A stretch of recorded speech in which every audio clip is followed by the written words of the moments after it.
You're watching or listening to Roll for Crit, the official podcast for rollforcrit.com. Watch, shop, play. I'm Jonathan Estes. And I'm Will Keeler.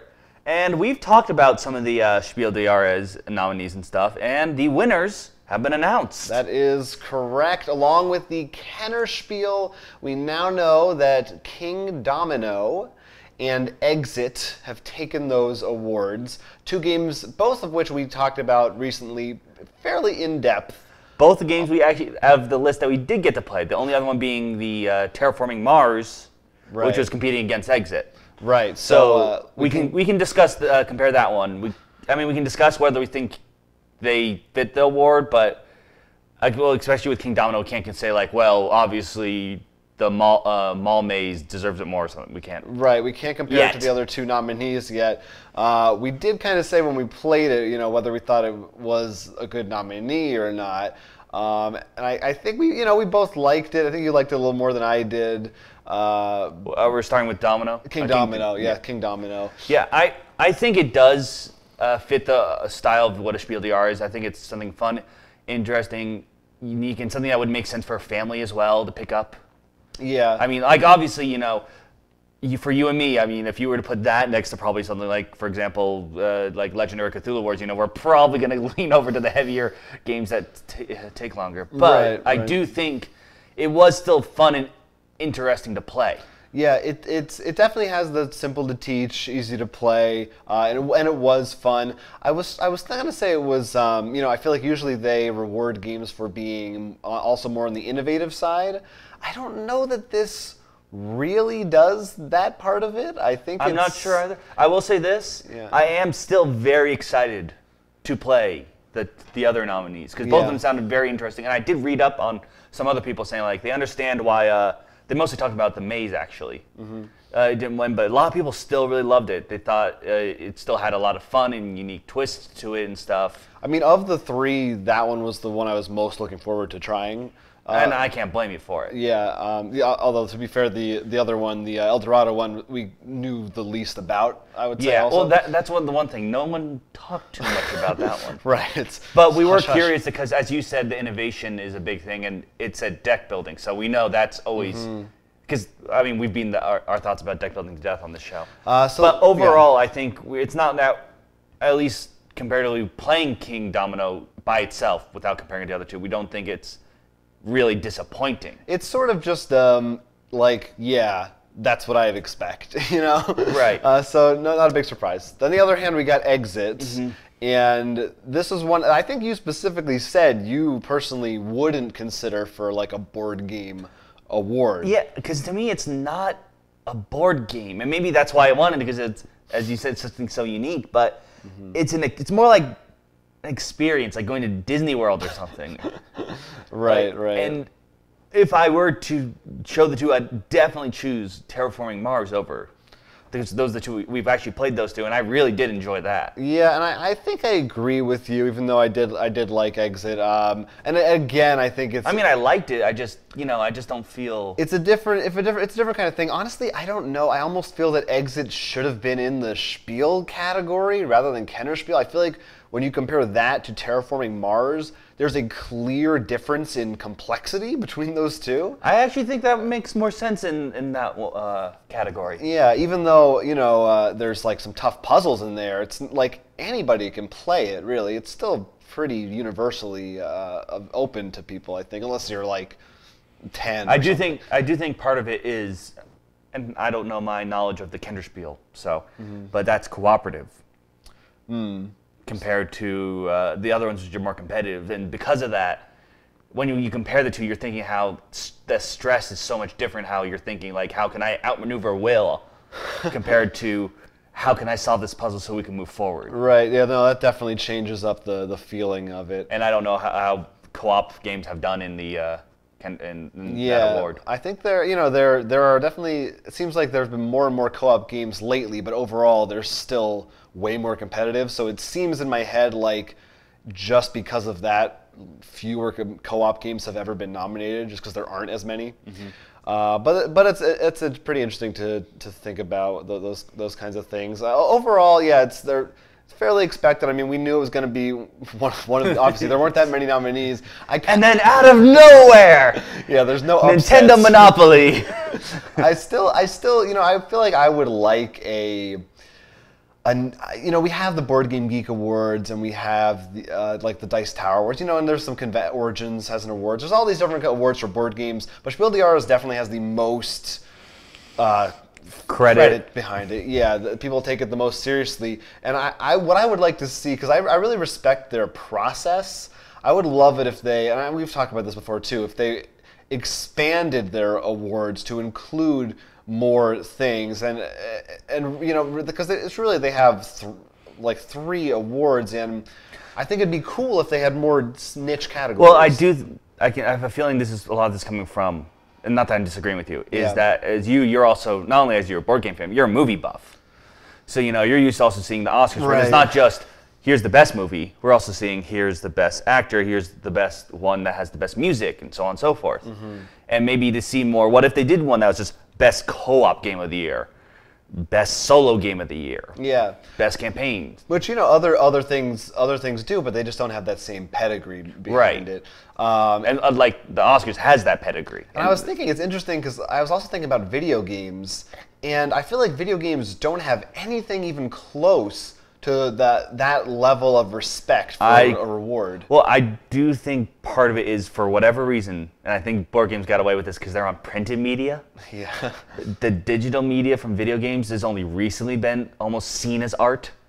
So, but you think less than board games, you think, are more seen as art today? I think for some whatever reason, I don't know why. Or it's just a smaller It niche. could also be the roots. Like this takes more roots in Europe. I don't know, any video games awards I know of usually are from either America or Japan, and to be honest, I can't even name any. Except for probably insert video game website. Right, like IGN or the Spike TV. And awards. even then, you're like, okay, so this is going to get a rating between 10 and 7. So I don't know. It's interesting that board games in that way, I feel like, are kind of ahead of video games, but still nothing has ever, like Oscars or Emmys or Grammys. Those kind of have everything beat. At any rate, those are the winners. Be very curious to hear what you guys think, which ones you've played. Do you agree with the wins or losses? I mean, I will say this, I still am excited, like I said, excited to play all of the ones we haven't played yet, compared to, I think, some of the previous years we mentioned were like, and there's the Raiders of the North Sea. I know we still want to try that out for sure. But hopefully they'll all be available at Gen Con. So at least these 2 winners you can find out there right now. So take a look out for those. Now we've been talking about this D&D Beyond app. I shouldn't call it an app. It's really just a website right now. Right. It was in beta for a while. We talked about kind of the first phase. They've since released their phases 2 and 3, and they've now finally announced their final plans for both launch and pricing details. Okay. And there's some interesting stuff there. So it's going to be releasing the full thing on August 15th. Right before Gen Con, not too far away. And there's going to be a few different ways you can play. Of course, there is a free version, and what that includes is basically everything that the beta has right now, including the basic rule set, basically that core rule book's list of spells, items, all those kinds of things, as well as the ability to store up to 6 characters of your creation. I'm not sure I don't think there's a limit on numbers of campaigns you can have, because it's another thing you can store. You want to cut in or no? No, I was just thinking, because when you said 6 characters, I'm like, because I was thinking, like, if you're in more than 6 campaigns, maybe. Yeah, well, I don't know if you're maybe if everyone uses the character in the same thing, perhaps, but you also will be able to do homebrew stuff that way. However, you're going to need to pay if you want to download other people's homebrew stuff. So the pricing tiers are going to be $3 a month. That lets you have unlimited characters plus access to the homebrew. Or you can do $6 a month. This is kind of what I was talking about earlier, which is the master tier that allows you to actually share your content with up to 12 other people. So you could all pull in, if you had 12 people, 50 cents a month, and have access to the rule books and things. And also, in addition to that basic set, and this is no matter which payment tier you're in, you're going to be able to pay for, if you want, the other rule books and adventures digitally that are going to go for like between $20 and $30 depending on what they are. So that's what we know. What do you think about $3 a month? Does that sound reasonable to you? I mean, it depends on your group. Ideally, considering if you had a group that plays as much as I would like to play, like let's say once a week or something, I think that wouldn't be too bad. I mean, that's pretty much what we did for a Minecraft server, if I recall. And yeah, probably less, actually. And I mean, if you're like, all right, so if you do play that often, or even more often, you know, it's like, okay, everyone, I need $1 every month. Okay. Yeah, no, that's true, and that's with 3 people. You know, if you get the 5 or 6, which for a bigger campaign, you know, it's like 50 cents or something. And that's also, I don't think really, probably a lot of people really won't even need that paid tier, but they will probably want to pay for those extra books. And that's one thing I know some people have been a little not crazy about is if you already own these books, you got to rebuy them. There's no way around that if you want the digital version. I would think it would be smart of them in the future is if they maybe included a digital copy with the physical book. I was actually about to say that. I mean, I think that's the way to move forward. I mean, I don't know if they had this in the plans when they first made the book, so I mean, it sucks to rebuy it, but if they include a code so you don't have to rebuy them again, I think that solves the problem more or less. It would be nice. They are also, when it first launches, there's going to be a bit of a sale. So. I was about to actually say that. So like if you're going early, you probably are going to get all the stuff. Yeah, so that is nice. The other thing that I really my big concern right now is that they have yet to announce, as far as I can tell, an actual app. Right now it's just a website which is compatible with mobile devices. But it's not an app. It's not its own dedicated app, which I really feel like it needs to be completely successful. Yeah, you already have 1 or 2 D&D apps. I have a few on my phone right now, different ones with, you know, like initiative rollers and stat trackers and spell books, all kinds of stuff. So it would be great to have all that in one place. And some of the stuff they've been adding is really cool. Like I was looking at it.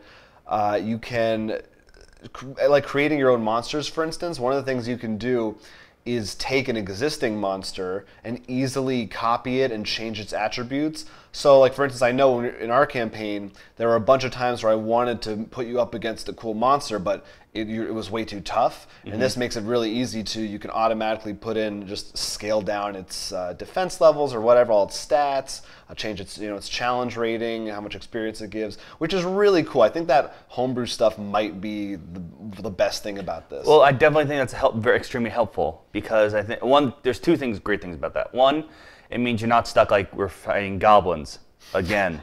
Right. You know, you can spice it up a bit. Super goblins. But 2, for the more adventurous people, you can mess around with the stats so someone can't be like, oh, I fought a troll before, I know it has an armor rating of this with this. You can be like, guess what? No. Yeah. Those are good. Those are always good surprises. I don't know how much I would want to download other people's stuff. Unless there was like a specific, you know, like they made a really cool scenario. I don't know about campaign stuff as much. But I mean, I've shared it with you. There's another site where people put up their homebrew stuff, and I've downloaded some of it, and I've shared it with you. And what's nice about it is because people rate it, so there's highly rated ones by people who, you know, who've done this a lot more. So they've done a lot more balancing and all this stuff. So like they have one for the gunslinger class I got because I know someone in our group, not the group we put videos for, but who I'm friends with, wants to be a gunslinger. So I got that in preparation. Who's actually made it so it works with 5e and stuff. And some of that, like those would be the cool stuff, and I don't know how those 2 sites would work, but yeah, I don't know, and I think that this also is going to have some kind of a rating system, which is definitely a good touch. It would be cool if they were easy to make somewhat compatible with other sites. I don't know. I mean, this one seems pretty big as far as I know compared to sites. Like it has the Critter Compendium is the one I know. What I would hope, fingers crossed, is they actually get the 2 to talk to each other. So if you bought something there, you can actually drag and drop into there, especially like that'd be awesome. That Critter Compendium was the one this is the reason why I shared it with you. We have to share it because someone pretty much made a whole another bestiary of all these monsters is fantastic, and for you to have that pretty much double your monster library, would be amazing. Well, well, if you can't, at least if this does take off, I'm sure somebody will recreate it. Right. But yeah, that will also be interesting to see if people migrate from other services, because like there's also Roll20 that did some of this stuff, and a few other sites that kind of already existed. So we'll see if this one is compelling enough just because it's official. Right. People jump on board. But it comes out August 15th, so you can try it for yourself. It's still in beta right now, so you can still kind of try it, check out some of those features already. If you're a dungeoner or dungeoneer. Now, it wouldn't be a week of Roll for Crit if we didn't announce another new licensed property coming from IDW. They have got their hands now on the Nickelodeon Nicktoons characters, including, but perhaps not limited to, the ones you see on the screen behind us. These are strictly talking about the classic Nicktoons, as they cite Rugrats, Invader Zim, SpongeBob, Wild Thornberrys, etc. The 90s. I'm trying to think of modern ones. I guess nothing past like Fairly Odd Parents wasn't listed. Is that Nickelodeon? Yeah, that's Nickelodeon. Okay, I wasn't sure. Yeah, so mainly, really the 90s and like early 2000s, I guess. And they said there's going to be a bunch of them, presumably for probably each of these franchises. But the first one they actually announced is coming out, not coming out until next year. It is called Nickelodeon Splat Attack, and it's about a food fight that's going to combine all of these different characters in some way. So I guess that's sort of their big coming out party for the franchise. But Nickelodeon has been really going hardcore on this nostalgia stuff lately. I know they have reboots coming out of. No, I mean the trailers just released for that Rocco, Comic-Con. For Rocco. Hey Arnold. Hey Arnold is doing one. So a bunch of stuff. So they're riding that nostalgia wave, and I guess that's pretty cool. I don't know. Are there any? I mean, we grew up on these shows. Any classic Nicktoons you think would make a compelling tabletop experience?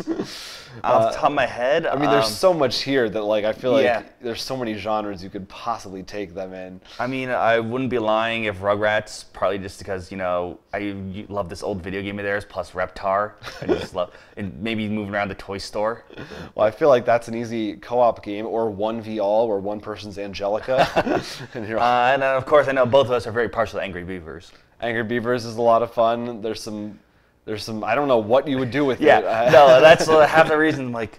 I still think Legends, not the cartoon, not a cartoon, but I mean, I think that could easily be. Yeah, this is strictly cartoons right now. Invader Zim would probably be pretty easy because there's, you could actually conceive of combat in that kind of a scenario.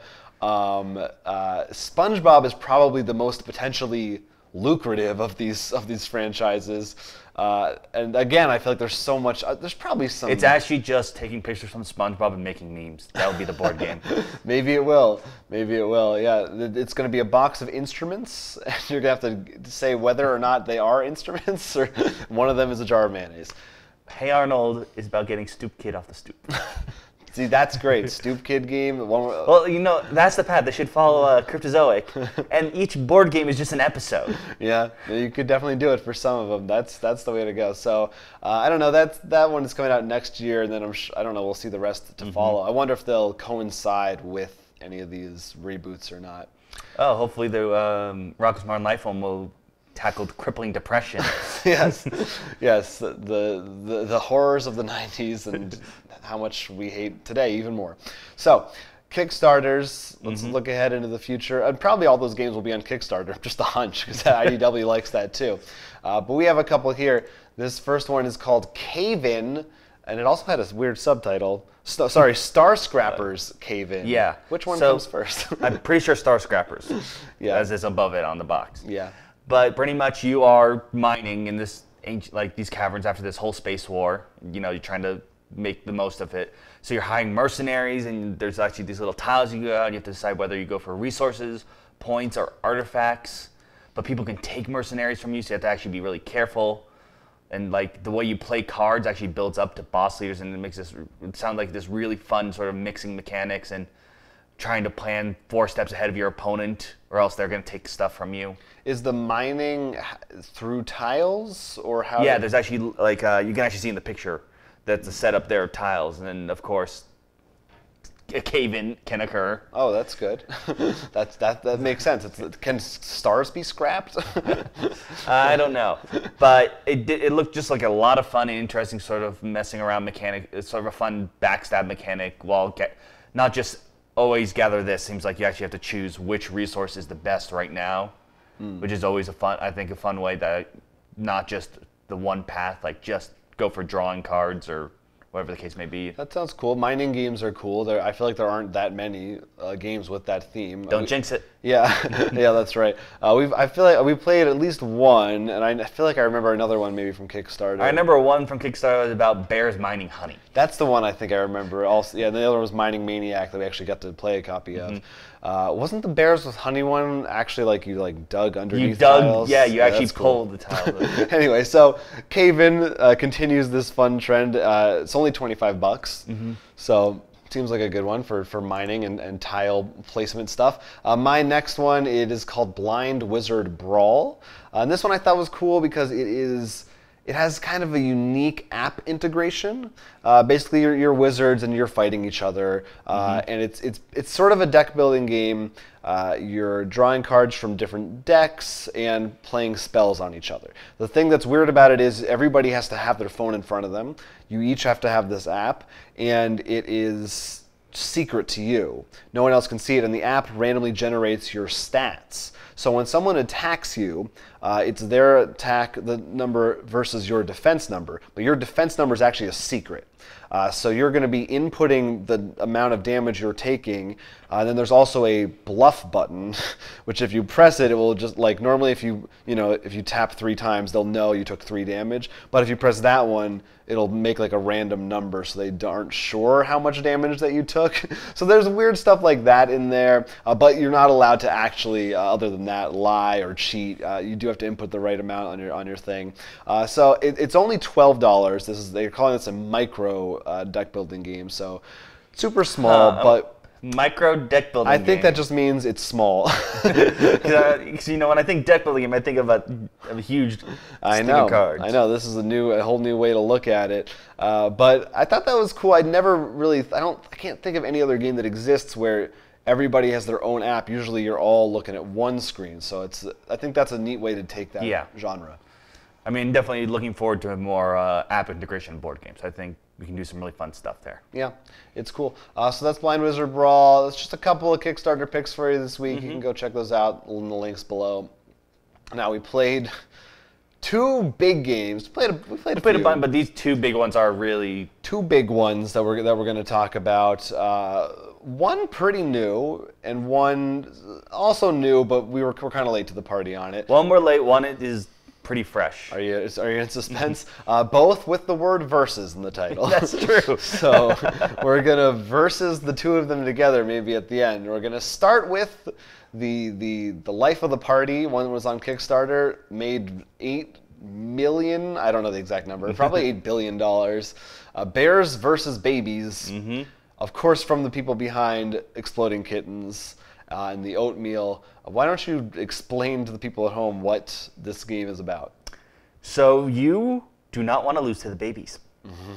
So to do so, you're going to craft creatures, monsters, which some of them may be bears, because bears are the best at this, and try to defeat the army of babies. Babies come in 3 flavors: land, sky, and water. Or ocean? Something like that. You got it. You get the point. And you're the same with your monsters. You're going to try to build up your monster army before your opponent calls battle for one of the types, and then everyone competes to see who has the strongest monsters versus the babies. If the babies have more strength, the babies win. If whoever has the most strength otherwise gets the babies as points.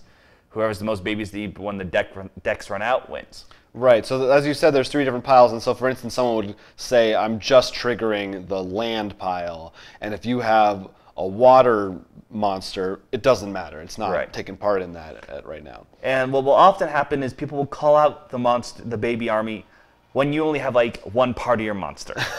Right, and if win or lose, when that triggers, you lose to that monster all those parts, and you have to rebuild it. And you always have to start with a head, but then there's arms, there's feet, and there's also some accessories you can get. So you can end up with, and of course they're all weird, wacky. And of course there's a not safe for work one, which we won't really talk about, but you can let your mind go to places. It is very not safe for work. If you've played Exploding Kittens or seen any of it, you know the sense of humor and the art style that's going to be in there, but the gameplay is pretty different. If people have watched the show, you know I am not a fan of Exploding Kittens. So going into this, I had very low expectations, and they were pretty much met. Really? No. I felt that they actually went below them. Maybe you may be right. I'm just trying to be a little nice. I'll just start. It's basically I found it. I think I said I actually kind of appreciate Exploding Kittens. Maybe you more. did. You absolutely said. I remember you'd much rather play Exploding Kittens than this from now on. And I think I feel that way because Exploding Kittens knows what it is. It is full-on randomness. It's Russian roulette. It's basically, right, or hot potato, or what is it, Russian roulette? One of those kind of games. It could be both, maybe. Where you're drawing a card, it's stupid, it's simple, it's for a Cards Against Humanity crowd. This game, I feel like, thinks it's better than that, and isn't. It definitely tries to have, it feels, at least on the surface, more like a game, like there is more strategy there, but there's still so much randomness on the other end of it that I found that all that strategy almost didn't even matter. Well, a lot of times a lot of the things that I did were just either became pointless a turn or two later, or my entire turn was pointless. And for a lot of the game, I felt like I wasn't even doing anything. I would like to point out, while he's saying all that, end score-wise, he beat me. I had a whopping score of one card that gave me 0 points. Well, let's also say the person who won had, what, like 15 points or something, and everyone else had like at most 5. And my problem with I had with the game, I don't know whether maybe because we had I felt like almost all the babies came on the very first turn. Yeah, we had a big baby turnout early on. So before anyone could build up. But once one person got points, it was just strategic to him to pretty much call every turn and just ruin any time anyone had a chance to build. No, absolutely. If you have any kind of a lead in the game, there's no reason to let other people get ahead of you. And it's very easy to make sure of that. Yeah, it's super easy. And most of the game is, well, first of all, you need a head to start. And for much of it, was just desperately trying to find one. And if you don't have one, you can't play any cards. I was getting a few heads, but that was it. And then, of course, I'd play the head. I'm like, all right, this is a water head. I build up. I'm calling water. Well, there it goes. Yeah, so once you finally get something started, I mean, you might have it for 2 rounds if you're lucky. And I guess the upside to that is, they want you to be having fun and like creating brand new monsters and not like getting used to just the same one each round.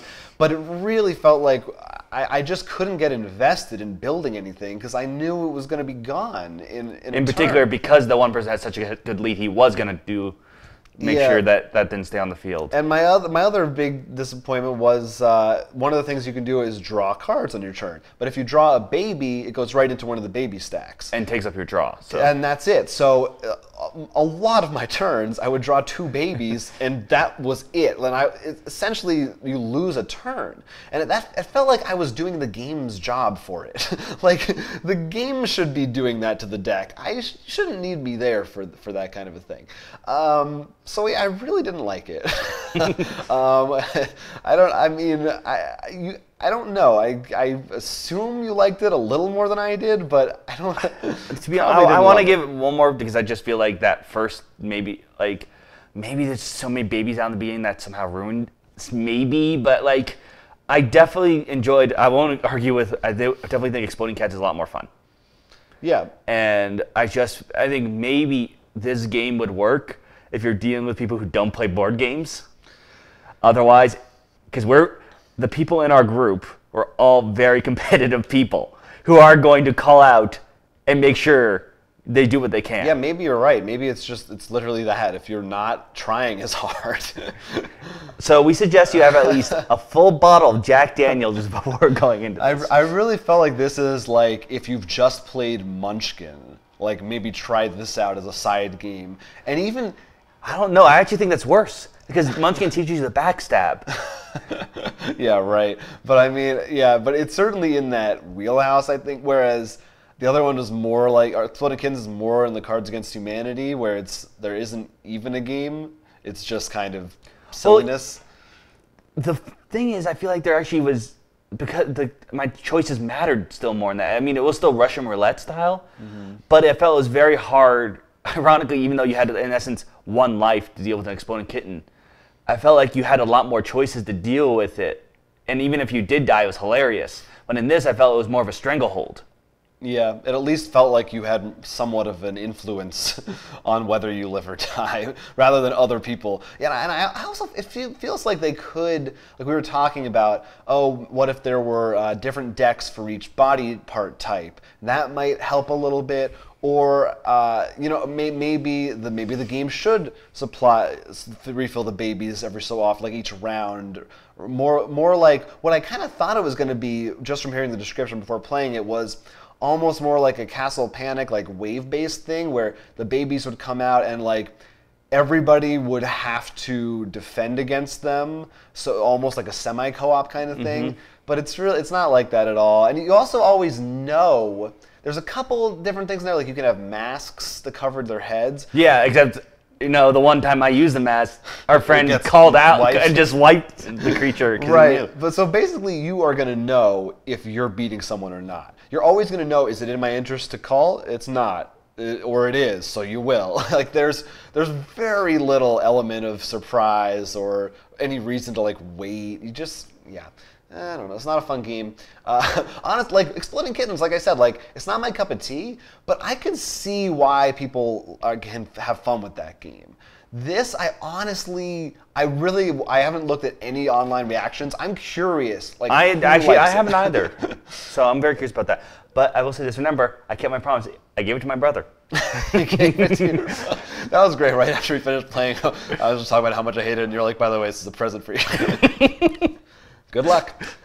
So that's Bears versus Babies. Now I wanted to do that first so that we could end on a more positive note.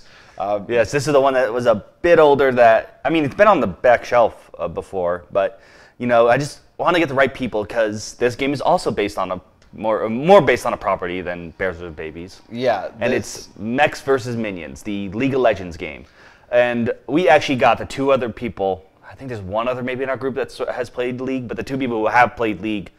I think the two have played more than anyone else because I played some, but yeah, and I've played 0, so very different ends of the spectrum. Not that you need to, but you know, it's just one of those things that obviously, because if you know the characters, you always get that a little bit more. Yeah, I think in fact the other people remarked that you know this is really nothing like League of Legends. Yeah, but they were still enjoying a lot of the flavor they put in it, and that's one thing this game does. There's like pamphlets that'll be like, hey, this looks a heart around this character because you know in the lore this character has a crush on this one and X here because he hates this one.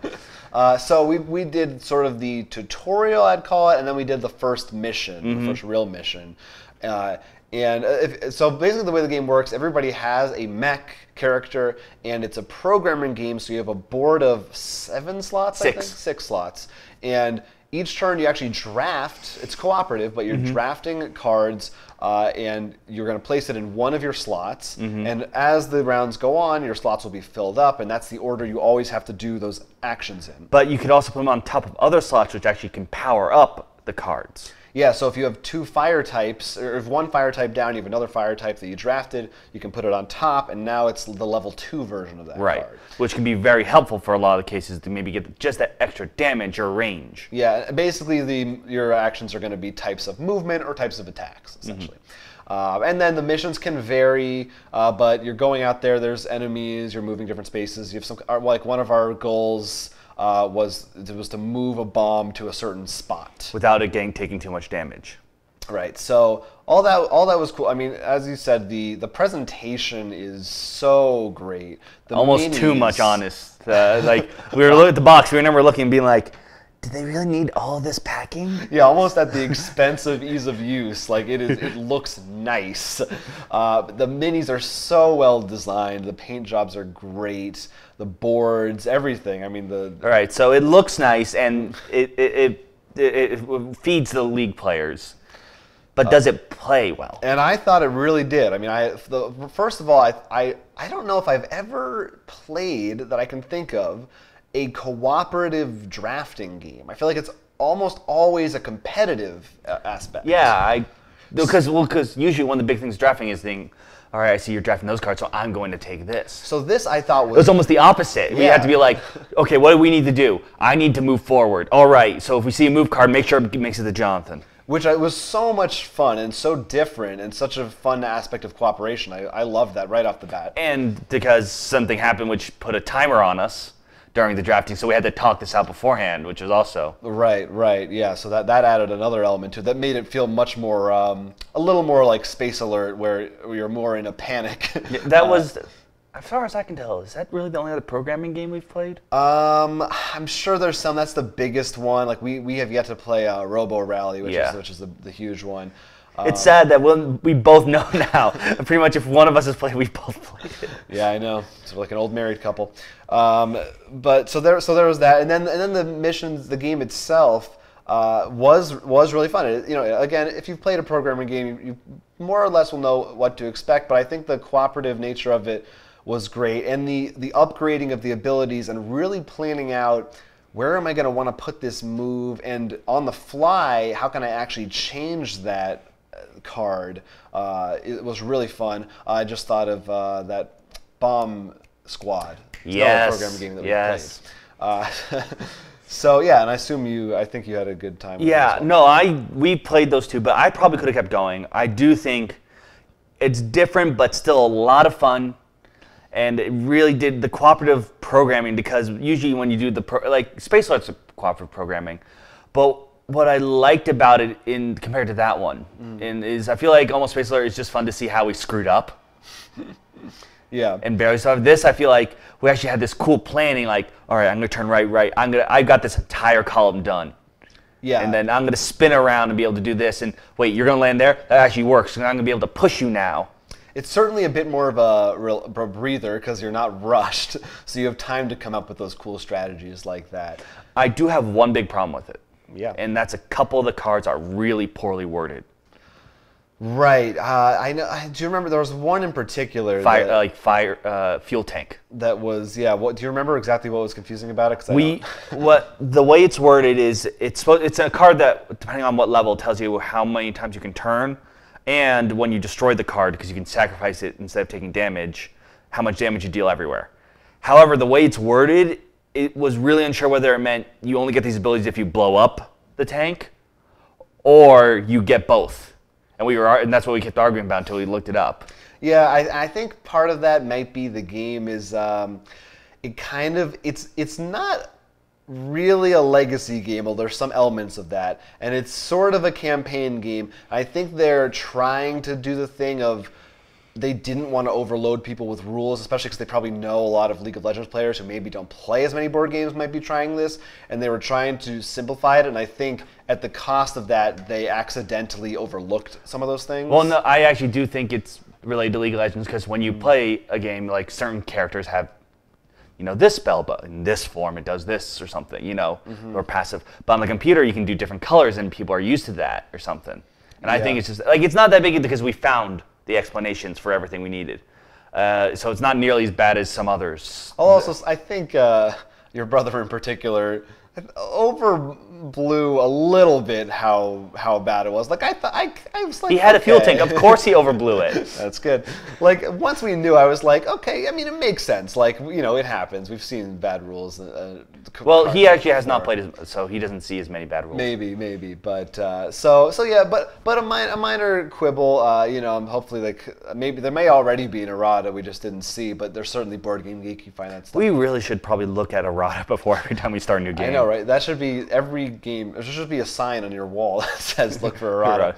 But I think after playing what we played, I think there's a very good chance that had I played this last year, that this would have made my top 5 for 2016. I could not argue or disagree with that sentiment. It really was. I can see why people liked it, and every aspect of it was a lot of fun. In the end, one of the things I want to say, and to me that's very important, is while they did load it heavily with some flavor stuff, that even if it isn't obvious, just we took League of Legends and made it a board game, but we took the characters and put a little flavor here and made all the models pretty and stuff. It didn't feel like a cop-out. Like, it didn't feel like, look, we're taking a ride sticker and putting it over this deck building game. It really does feel fun and integrated. I mean, we've played some games where like it's fun, but it felt like they're just trying to sell it because this copyright's on it. It definitely feels like they lovingly looked at that franchise and said, what parts of this will translate well to a fun game? And I'm excited to continue in the campaign because like you said, I would have wanted to just like keep going. We actually probably would have if you didn't have to leave. Get out of there. But so that's Mechs versus Minions. If you haven't played it already, so we went very low and very high. Yes, if Bears versus Babies versus Mechs versus Minions, it goes to the latter for sure. So Minions to win out of that fourth way. That's yes. No, there are no Minions in this game, unfortunately, from the Despicable Me franchise. Don't jinx it. Maybe that could be an expansion or something. I don't know. So lots of fun. Check out those games. We recommend one of them at least. But if you have played Bears vs. Babies and liked it, or Mechs vs. Minions and hated it, please leave a comment. If you do not share Jonathan's opinion, if you share Jonathan's opinion, we don't want to hear it. No. Yeah. We still want to hear all the experiences, good or bad, no matter the game. Where could they do that? Yeah, just leave a comment right here on YouTube. You could also catch us on Twitter at Roll4Crit, Instagram, Facebook. We're there. And of course, you can maybe try to look up some really cool games at our shop, roll4crit.com, where we sell a lot of really cool board games, and as well have all our videos posted there and so much other stuff. It's a really great place to be. Yeah, make sure you check all that out. Subscribe, like this video, give us your feedback, etc. Play some board games next week and have some fun. It's summertime. Until then, let us know how you're doing. I'm Jonathan Estes. And I'm Will Keeler, and this is Roll for Crit.